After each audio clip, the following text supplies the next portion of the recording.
तोरा पलंग पर अलंग रमाई देबो रमाई देबो चुन्ना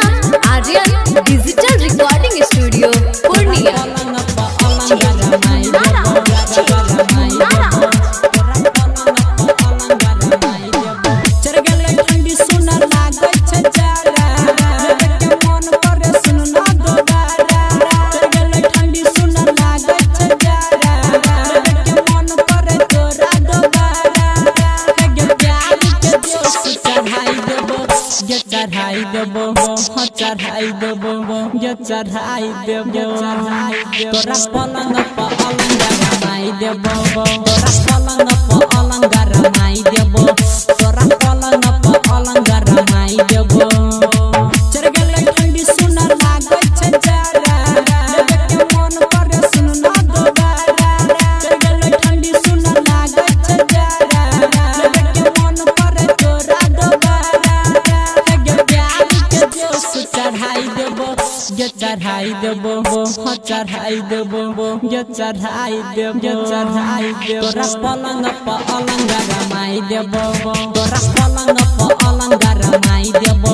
तोरा पलंग पर अलंग रमाई देबो तोरा पलंग पर अलंग रमाई देबो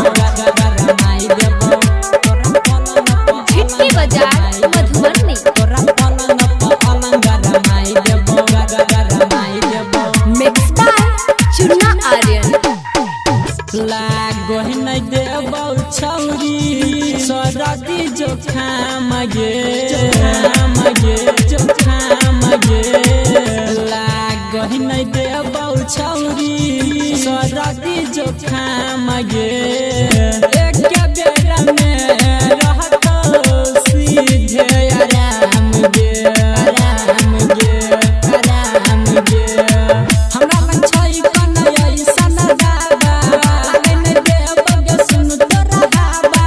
हमरा मन छै कन्हैया सन बाबा लागे नै देबो गे सुन तोरा हावा आई सीधे गे तोरा देखाई देबो हाँ देखाई देबो गे देखाई देबो हाँ देखाई देबो तोरा पलंग पर अलंग रमाई देबो तोरा पलंग पर अलंग रमाई देबो तोरा पलंग पर अलंग रमाई देबो रमाई देबो तोरा पलंग पर अलंग रमाई देबो रमाई देबो झिटकी बाजार मधुबनी। तोरा पलंग पर अलंग रमाई देबो रमाई देबो मिक्स बाय चुन्ना आर्यन। सोन कल छै मन हमर कोई देबो छाती सोन कल छै मन हमर कोई देबो छाती नाम छै सुन गे छौरी सोनू प्रजापति अब मैं हम करबगे कोनो गलती आ गेलै रामन जी यादव के चलती अब मैं गे करबो कोनो गलती आ गेलै रामन जी यादव के चलती आई इहे वाला सिया देखाई देबो गे घुसाई देबो